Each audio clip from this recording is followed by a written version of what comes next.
So బీజేపీకి అవకాశం లేదా ఇక్కడ తెలంగాణలో? బీజేపీ పార్టీ ఉండదు 2030 తర్వాత. బీజేపీ దేశంలో ఉండదా? దేశంలోనే ఉండదు. దేశంలోనే ఉండదు. దేశంలోనే ఉండదు. అదెట్లా 12 ఏళ్ళు అప్రతిహాతంగా కొనసాగిన మోదీ సెలబ్రేషన్స్ చేస్తుంది. చూసుకో, ఈ ప్రపంచంలో ఎప్పుడైతే సొంత జాతులను అంటే మిగతా పక్క పార్టీలను మింగుడు స్టార్ట్ చేసిన ఏ పార్టీ కూడా మనుగడ సాధించదు. రెండోది, అన్ని పార్టీలను అణచివేసినప్పుడు ప్రజలు ప్రతిపక్షం అవుతారు, అప్పుడు ఖతం చేస్తారు. ఆ ఖతం చేసేటువంటి రోజులు త్వరలోనే ఉన్నాయి ఖచ్చితంగా. బీజేపీ చాలా గడ్డు పరిస్థితులను ఫ్యూచర్లో ఎదుర్కొంటుంది. ఎందుకు అన్ని రాష్ట్రాల్లో వాళ్ళే పవర్లోకి వస్తున్నారు? అందుకే ఎదుర్కోబోతుంది. దానికే ఇప్పుడు ఇంకా చాలా పార్లమెంట్లో చాలా ఏ తీట బిల్లులు పెట్టబోతున్నారు. అవి చూస్తారు మీరు, ఆ పరిణామాలు ఎట్లుంటుంది. ఈ దేశం ఒక్కసారి ఉలిక్కిపడి బీజేపీ అని అనిపిస్తే కొట్టి తడి చేస్తారు. చూడు, నువ్వు అవుతుంది, నువ్వు చూడు. ఆ సిచ్యువేషన్ వస్తుందా? 100% వస్తుంది. తెలంగాణలో బీజేపీ పెద్ద లీడర్లు ఉన్నారు కదా ఇక్కడ కూడా. ఇగో ఒకటి గుర్తుపెట్టుకో, తెలంగాణలో పెద్ద లీడర్లు అంటే ఎవరు రఘు? నాకు ఇప్పుడు 8 మంది ఎంపీలు వీళ్ళంతా ఉన్నారు కదా. ఎవరు? తెలంగాణ 8 మంది బీజేపీ ఎంపీలు ఉన్నారు కదా, 8 మంది ఎమ్మెల్యేలు ఉన్నారు. ఒకటి గుర్తుపెట్టుకో, వాళ్ళ బలం బీజేపీ వాళ్ళ పర్సనల్గానా? వాళ్ళ బలం బీజేపీ లేకపోతే వాళ్ళ పర్సనల్గానా? ఇక రెండు ఉంటాయి కదా. ఇక ఆయనకి నియోజకవర్గంలో ఉన్న బలం ఎంతో కొంత ఉంటుంది, పార్టీ బలం ఉంటుంది. ఒకటి నా సిక్స్త్ సెన్స్ ప్రకారం చెప్తా ఉన్నా, ఈ 8 ఎవరు గెలవరు.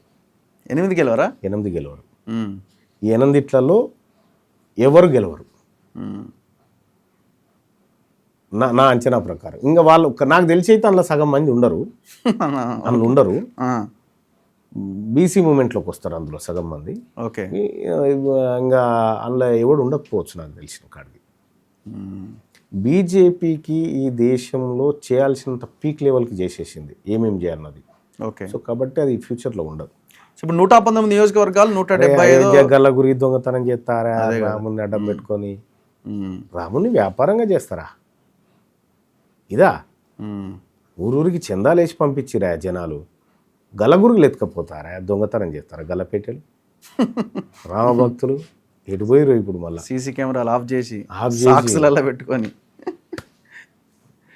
సో ఇప్పుడు తెలంగాణ రాజ్యాధికార పార్టీ నిర్మాణం ఎక్కడ వరకు ఉన్నది? అంటే జిల్లాలు, రాష్ట్ర స్థాయి, మండల స్థాయి, గ్రామ స్థాయి, ఈ నిర్మాణం అంతా అయిపోయిందా? మండల స్థాయి నిర్మాణాల దాకా పూర్తి చేసినాం, గ్రామ స్థాయి వరకు త్వరలో వెళ్ళిపోతా ఉన్నాం.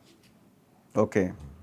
సో ఎందుకు మీరు మాజీ మావోయిస్టులని బాగా ఫోకస్ చేసినట్టున్నారు? ఈ మధ్యకాలంలో రెగ్యులర్గా జాయిన్ అవుతున్నారు మీ పార్టీలో.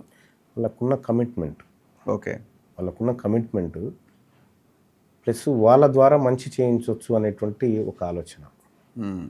ఏమి ఆశించరు, ఈ సమాజం కోసమే పనిచేస్తారు. అది మా పార్టీ బలం. వాళ్ళ ద్వారా మాత్రమే మనం ఈ ప్రజలకు మంచి చేయొచ్చు. వాళ్ళు కోరుకున్నటువంటి, వాళ్ళు అక్కడ లాస్ అయినటువంటి వాళ్ళ విజన్ అక్కడ కోల్పోయినారు కదా, దాన్ని ప్రజాస్వామ్యయుతంగా నిలబెట్టాలంటే వాళ్ళ ద్వారా చేయొచ్చు అనేటువంటి ఒక సంకల్పంతో చాలామంది మాజీ మావోయిస్టులు మా పార్టీలో ఉన్నారు.